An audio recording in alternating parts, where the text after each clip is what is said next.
হজযাত্রা চতুর্থ দিনেও কোনো ভোগান্তি ছাড়াই সৌদি আরবে গেছেন প্রত্যেকটি ফ্লাইট। সৌদি আরবে পৌঁছেছে প্রত্যেকটি ফ্লাইট। এই মুহূর্তে আশকোনা হজ ক্যাম্পে আছেন সহকর্মী শফিকুজ্জামান রুবেল। আমরা সরাসরি যুক্ত হব তার সঙ্গে।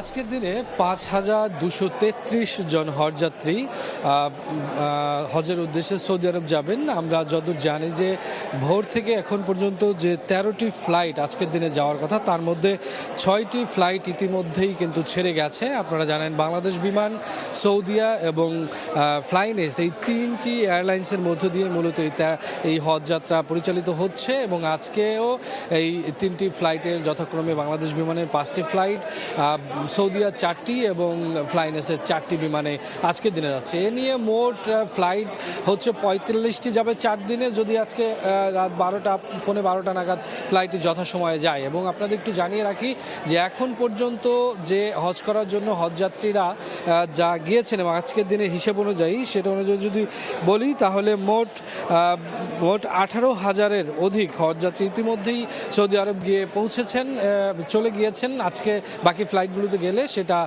পরিপূর্ণ হবে এবং বাকি যারা রয়েছেন তাদেরও ভিসা ইতিমধ্যেই হাতে পেয়েছেন, এমন তথ্য আমরা জানি। আরেকটি ব্যাপার হচ্ছে হজ ক্যাম্পের কিছু সুযোগ সুবিধা বৃদ্ধি করা হয়েছে।